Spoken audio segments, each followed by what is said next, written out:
Soda. You've seen it. It's carbonated water with flavoring syrup. The companies that make soda are some of the most valuable companies in the world, and they're so recognizable that they appear in various forms of media, sometimes with absolutely no reason. It's such a quintessential part of our world, it's only natural that someone would decide to make a game based off it. One of the first was Pepsi Invaders, also known as Coke Wins. It's a Space Invaders clone commissioned by Coca-Cola and made by Atari for the flagship 2600 in 1983. I don't have a copy. There were only 125 made, and they demand substantial prices. Luckily, the ROMs have been dumped online for us to play. Gameplay is standard enough. It's Space Invaders, one of the greatest games from the golden age of arcade games. There are 6 columns and 6 rows of targets. The first 5 columns spell Pepsi, and the last one is a traditional Space Invaders alien. The UFO that periodically flies across the screen is the Pepsi logo. And while in-game the ship appears as a standard ship, on the cover art is clearly a Coca-Cola bottle. But at the same time, the targets are clearly Pepsi cans on the art, so maybe it can't be trusted. You don't have lives, instead there's a 3-minute time limit. Once the 3 minutes are up, it's game over. In a typical playthrough, you can get to the 3rd level before the time runs out. But it doesn't matter how well you play, because text saying Coke Wins is at the top of the screen once the time runs out. Good to know that this extraordinary battle has a clear and definitive winner. I mean, the invaders don't kill you once they reach the bottom, instead they patiently wait for you to zap them. The glaring flaw of Pepsi Invaders is right here. These gray lines are the boundaries of where you can move. Whenever the invaders go beyond these boundaries, they might as well not exist. You can't touch them. Literally, I measured it, 43.2% of the screen is a brick wall. The normal Space Invaders doesn't have nearly half the screen be impenetrable. Oh well, if it wasn't free to play online, I wouldn't recommend it to the average player. But because it is free, and is an interesting part of gaming history, I recommend checking out Pepsi Invaders, and then playing normal Space Invaders right after. Next we have 7-Up, a soda no stranger to interesting advertising campaigns.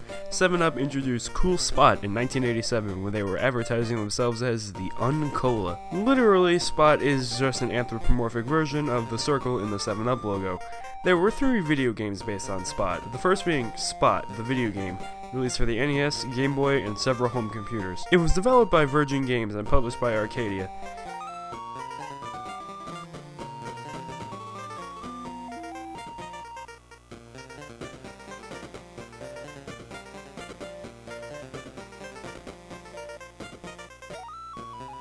It's interesting to say the least. 2 spots, one with yellow circles and one with blue, take turns moving to different circles. Moving to a circle adjacent to one you're in will add an additional circle to your collection. Moving more than that will simply move the circle.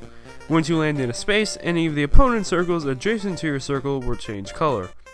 In terms of gameplay style, it's kinda similar to the board game Othello, where you set circles down and change colors, but there you flip over lines. Similar idea, different execution. If there's one standout point of this game, it's the animations. They're good. I mean, really good, especially for the NES. Spot's smooth animations manage to bring personality to a character that's just a red spot. You can edit the board, removing some of the circles. As far as I can tell, this doesn't really affect the gameplay that much, just making it somewhat quicker. I wouldn't call the game bad, but I wouldn't really recommend it. I think making it a puzzle game was unnecessary, only making an obscure game needlessly complex. 2 later games based on Spot, Cool Spot and Spot Goes to Hollywood, are action platformers which from what I've seen appear much easier to pick up and play. Now those 2 were just previews. This here is the feature presentation. Are you ready? Pepsi-Man. A little backstory. Pepsi-Man was a mascot for Pepsi created in the mid-90s for commercials.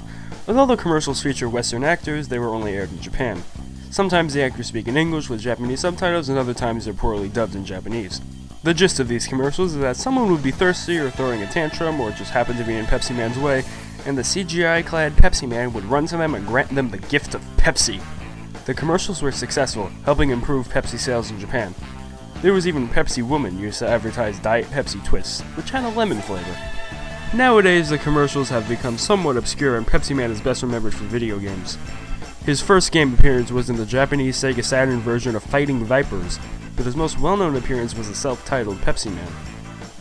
This game was originally released for the PlayStation in Japan in 1999 by a company called Kid. It was made on a low budget, so low that it was cheaper to do full-motion video cutscenes than to animate them. Over the years, this game has garnered a reputation as a laughably good game.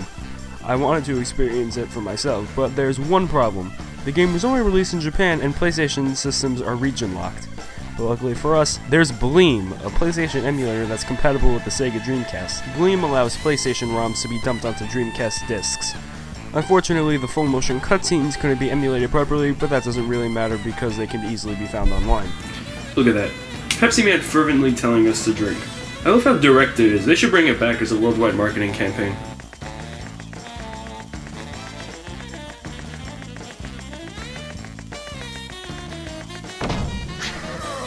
Anyway, let's actually talk about the game. The opening cinematic features actor Mike Butters buying a Pepsi from a vending machine.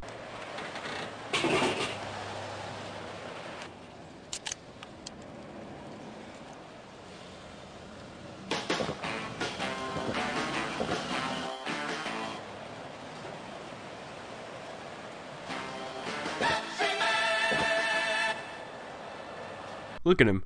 He has no idea what's going on. He also has loads of Pepsi in his fridge. He pops up periodically, and I swear these could all be low-quality Pepsi commercials without any editing whatsoever. I would best describe the actual game as a 3D side-scroller. Pepsi-Man can move in 3 dimensions, but while still going in a relatively straight line from point A to point B. This isn't the only game like this. The best example is, of course, Crash Bandicoot. But what makes Pepsi-Man different from Crash is that Pepsi-Man functions as an auto-scroller. Seemingly, Pepsi-Man cannot stop running. He runs all the time, and when anything gets in his way, he trips, puts his hands on his head, and makes this noise. That's amazing. I laugh every time I hear it. The only other things you can do besides run is jump and slide. You can get hit 4 times before you lose a life. Getting hit while on a vehicle or other similar contraption will result in instant death. Every game has a signature collectible item, and for Pepsi-Man, it's Pepsi. Well, cans of Pepsi specifically. There's no proof that there's Pepsi in them, but since he's supposed to be helping store owners who've run out of Pepsi, it makes sense that they would be full cans. Regular stages have a time limit. If you run out of time, you lose a life. One of my favorite parts of this game is how Pepsi-Man is a 3D rendered model, while all the other people are 2D sprites. Common obstacles include cars, bulldozers, trucks to slide under, trucks dropping garbage, bumps on the ground that need to be jumped over, pits, and the aforementioned 2D people. I'm actually stunned at how well this game follows the commercials. The constant running, the music, constantly hitting his head. Even the sound he makes comes from the commercials. Hell, even the Pepsi transition comes from the commercials. Most movie adaptations don't stick this well to their source material. The game has 4 stages, each with 3 scenes, so essentially there are 12 levels total. Near the middle of the first level, Pepsi-Man gets stuck in a trash can and his controls get reversed. It's nothing too hard, just a little bit of quick adaptation. But now that I'm at the end of the stage, I begin to think that maybe those cans actually don't have Pepsi in them. Pepsi-Man ran across town, collecting 81 cans, and the first thing he does once he reaches his destination is buy a Pepsi. To drink. The second level is much of the same, though it introduces a skateboarding mechanic. It actually hurts to think that this game came out over 2 years before Sonic Adventure 2. Alright, what's next?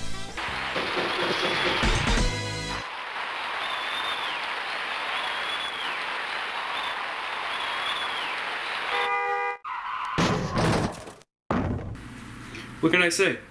He's the people's hero. He's one of us. The third scene has Pepsi-Man being chased by a giant Pepsi can. It took me more tries than I'd like to admit to get past this part. Although I believe my questionable skill is not entirely to blame.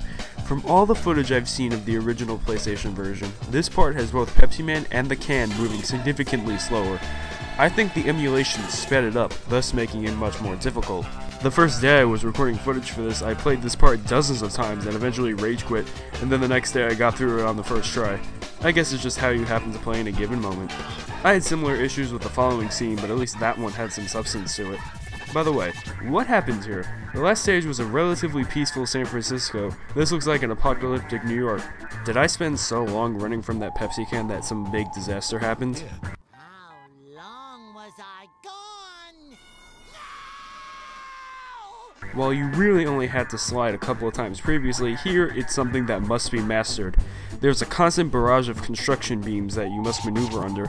Midway through this scene is a segment where Pepsi-Man rides on an oil drum.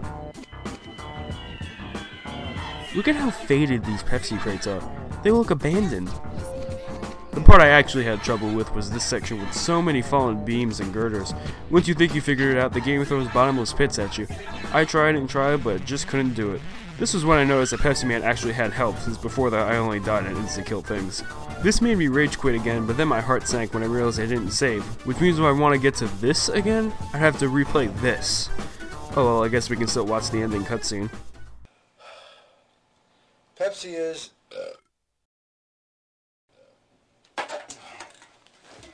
Excuse me.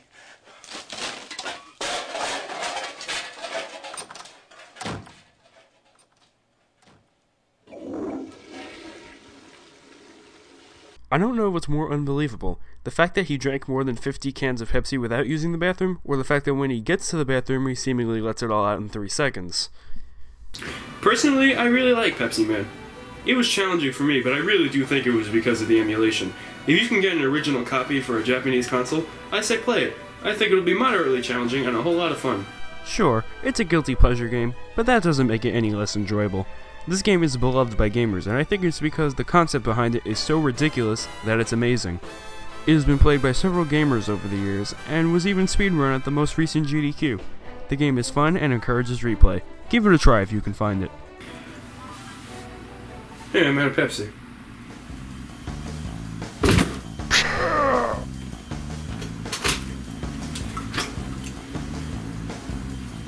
Huh.